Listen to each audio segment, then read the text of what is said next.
अगर आप भी चाहते हैं JMK म्यूजिक का ऑडियो वीडियो सबसे पहले आप तक पहुंचे, तो हमारे चैनल को सब्सक्राइब करें और साथ ही बेल आइकन के घंटी को दबाना ना भूलें। जय माँ कत्यानी रिकॉर्डिंग स्टूडियो मानसी कन्या। बोला बोला छठी मैया की जय। मनीष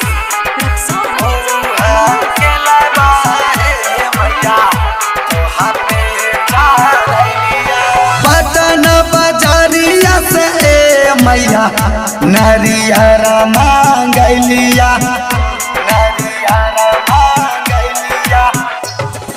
हाजीपुर बजरिया से मैया केलवा मांगलिया, ओहे केलवाए मैया तोह पे चढ़लिया।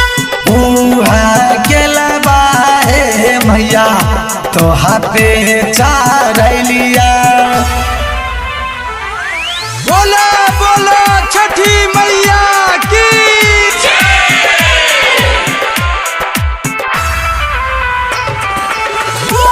मनीष तोह पे चढ़लिया।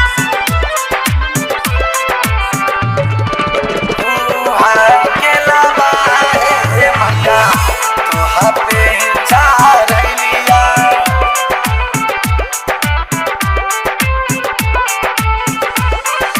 बेगूसराइया से मैया सेवाबा मांगलिया, सेवाबा मांगलिया। जिला खगड़िया से मैया उखिया मांगलिया, ओहे उखिया हे मैया तोह पे चढ़लिया। ओही के तरिया हे मैया तोहा पे चढ़लिया।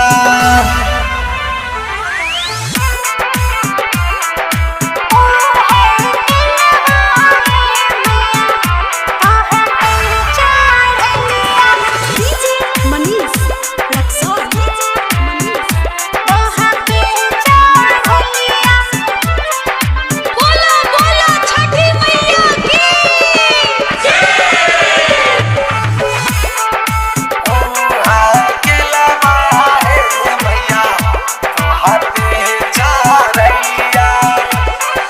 राइटर भरत से मैया गीतिया लिखलिया, गीतिया लिखलिया।